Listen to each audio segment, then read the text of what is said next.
Welcome to the deep dive. This is where we take that stack of sources. You've got, the articles, the research, all those notes, and we really try to cut through the noise to get you the core insights. Today, our mission is pretty straightforward. Give you a clear, concise understanding of the current AI landscape. We've pulled together a really impressive bunch of recent updates to work from. Yeah, it's an absolutely fascinating time for AI, isn't it? Yeah. I mean, things are moving so incredibly fast. And this material really shows that evolution. We're seeing these groundbreaking things pop up almost daily.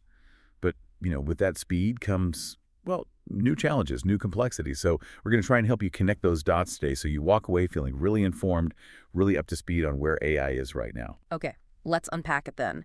Our sources, they cover, pretty much everything. New tools you can use right now, big shifts in industry, some really thorny ethical questions. Yeah. And even, geopolitical stuff. It's a lot, I know.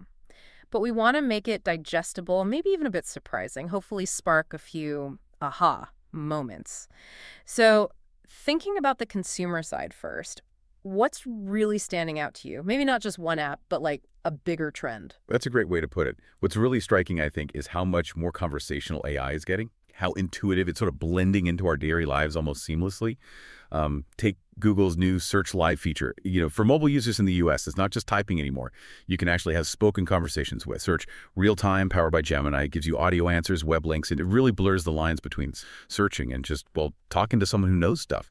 That feels like a real shift in how we get information. Yeah, that conversational piece is huge, isn't it? It makes the tech feel less like this separate tool and more, I don't know, like an extension of how we think anyway. And sticking with Gemini for a sec, the humming songs thing.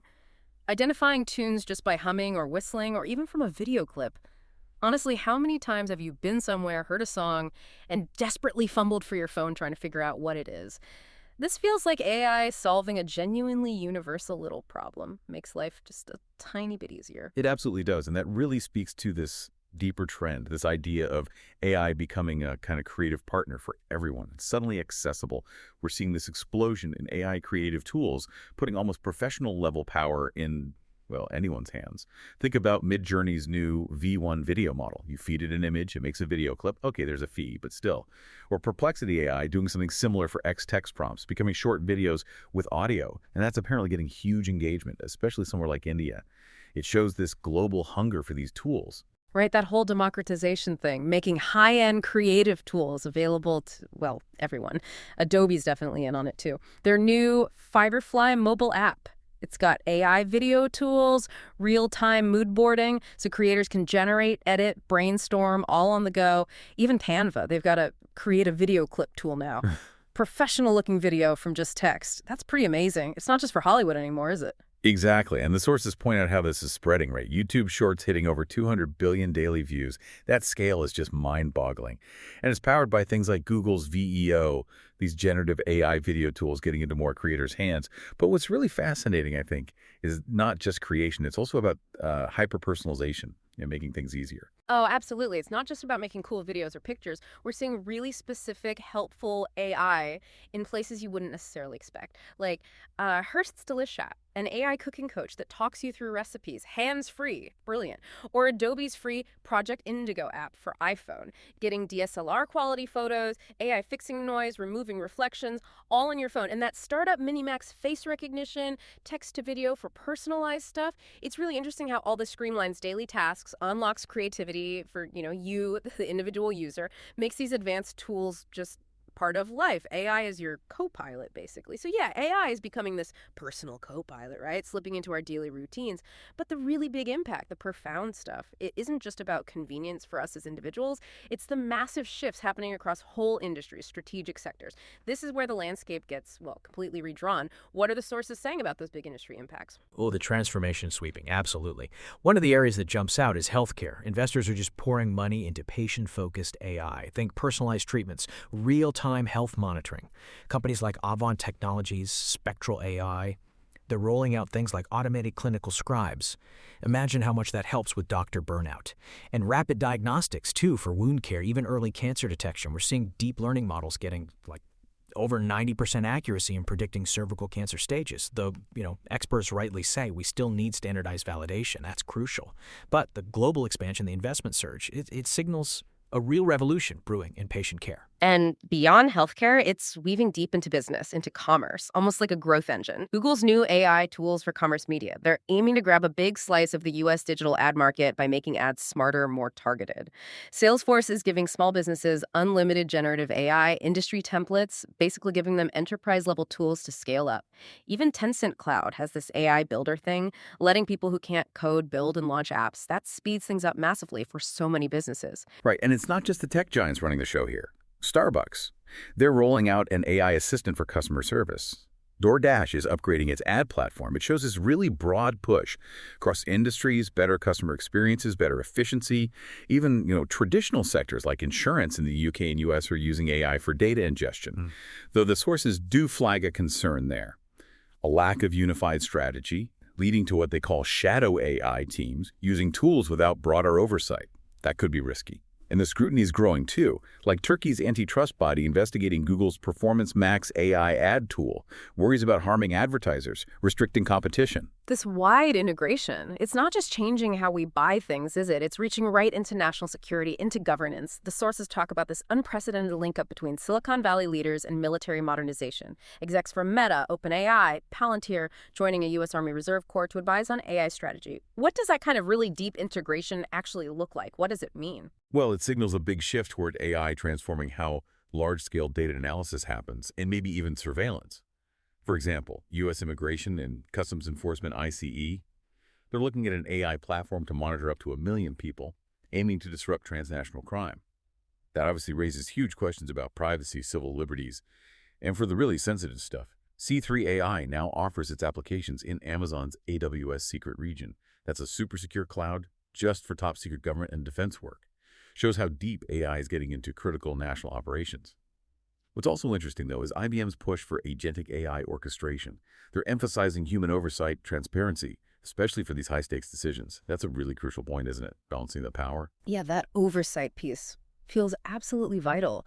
And it's not just a Western thing, is it? South Korea is investing heavily in its own AI. They've picked 5 companies to build native large language models. They want technological sovereignty, less reliance on foreign AI in critical areas. It really is a global strategic race. Not just for the best AI, but who controls it? Okay, so we've got these incredible advances, these massive changes, but the sources also spend a lot of time on the concerns, the ethical tightropes. When AI gets this powerful, this widespread, where do we even start with the risks? Well, the most alarming warning, it actually comes from OpenAI itself. They're saying future AI models could potentially be misused by bad actors to develop things like bioweapons. They're urging urgent collaboration, strong safeguards. And OpenAI's co-founder Andres Carpathy is also calling for caution, strong supervision. What makes that warning even heavier, I guess, are those leaked documents suggesting internal conflicts at OpenAI. Reported shift towards profit, alleged safety failures. That naturally raises global concerns about whether the internal checks are keeping up with the external risks. And the ethical questions just keep piling up, don't they? Like Midjourney's AI video tool already hit with big lawsuits from Disney, Universal over copyrighted characters being made into videos. That's not just lawyers arguing, it's really highlighting this fundamental tension between AI creativity and who owns what, you know? Yeah. Intellectual property, who owns AI-generated content, especially if it learns from existing stuff. Privacy is another massive one, directly impacting you, the user. Meta's AI app got criticized because users accidentally made private chats public. The settings were just unclear. It shows how easily privacy can just evaporate with bad design or confusing interfaces. And experts are also sounding the alarm about those AI clothing removal apps. Tools may be ones meant for research now being weaponized for harassment online. It's the dark side of making AI tools easy to access. Yeah, that's disturbing. And it even brings up questions about our own brains, our own thinking. New MIT research suggesting that leaning too heavily, too uncritically on tools like ChatGPT might actually reduce brain activity, hurt memory retention. It could potentially hinder how we engage, how creative we are. And we see real-world fallout, nearly 7,000 cases of AI cheating reported in UK universities just this past year. That shows a definite impact on learning. And beyond that, researchers are finding that using these tools widely, like ChatGPT, is actually starting to influence human language itself. Our everyday communication, even academic writing, becoming more structured maybe, but potentially less authentic. less nuanced. It raises this worry about losing individuality in how we express ourselves, a sort of growing uniformity online. What happens when we all start sounding a bit like an AI? That's a really profound thought. And trust, especially where it matters most, like health. The sources highlight a really worrying trend. Recent research found AI chat platforms often spit out invalid or just plain misleading citations for cancer research. That's prompted urgent calls for tighter regulation for accuracy and AI medical advice. The stakes there are just incredibly high. Yeah, absolutely, life and death. And on the business side, like we touched on, that Turkish antitrust investigation into Google's AI ad tool, that's not just a one-off. It signals this growing global scrutiny of big tech's AI practices. Raises big questions about fair markets, competition. So, when you put it all together, the industry shifts, the ethical problems, the trust issues, what does it actually mean for jobs, for our careers? OpenAI CEO Sam Altman says AI can now match entry-level pros, even PhD-level performance in some areas. And that's fueling tech layoffs. News Corp rolling out AI tools for journalism that's causing real anxiety among journalists about their job security. The sources are pretty clear. Building AI-specific skills is becoming critical. You have to adapt. Even though there are challenges with training, like they're seeing in India with Gen AI adoption, it's a huge shift in how we work. Okay, so beyond the tech itself and the risks, the sources also give us a peek behind the curtain at the intense competition shaping AI's future. This isn't just about who builds the coolest thing. It's a serious game of power plays, talent wars. What are the key dynamics we're seeing? Well, one major thing is significant tension in some really crucial partnerships. That could reshape the whole sector, like the negotiations between Microsoft and OpenAI. They're apparently pretty tense, arguing over terms like revenue sharing, exclusivity, who owns the IP. If Microsoft were to pull back somehow, Yeah. that could seriously cool down this currently, very hot generative AI market, the part that creates content. The financial ripples would be massive. Yeah, a cool down like that would definitely send waves through the industry, wouldn't it? And this competition, it spills right over into a fierce war for talent. Meta is apparently going all out, aggressively trying to hire top AI researchers, even after they failed to buy that startup, Safe Superintelligence. They're reportedly tempting OpenAI people with enormous bonuses, huge salaries. Yeah. Offers up to, $100 million for the very top people? It's like an arms race for brain. Oh, It is, but despite those absolutely eye-watering numbers, the sources suggest a lot of OpenAI staff are staying put, driven more by the mission than just the money, which is fascinating, right? Especially given those leaked documents we mentioned, hinting at internal conflicts, maybe a shift towards profit, potential safety issues at OpenAI. It suggests there's maybe a deeper commitment to the actual goal of AI development there, beyond just the paycheck. that whole mission versus money thing in AI is really interesting, yeah. And finally, the sources point to growing worries about data neutrality and who controls access, which is kind of the feel for everything else. OpenAI and Google are apparently distancing themselves from Scale AI, that data labeling firm, after Meta invested in them. Now, that's not just corporate jostling. It really underlines how critical high-quality training data is. Access to it is central to the whole AI future. It's a strategic choke point, really, a key battleground in this huge, high-stakes chess match for who leads in AI.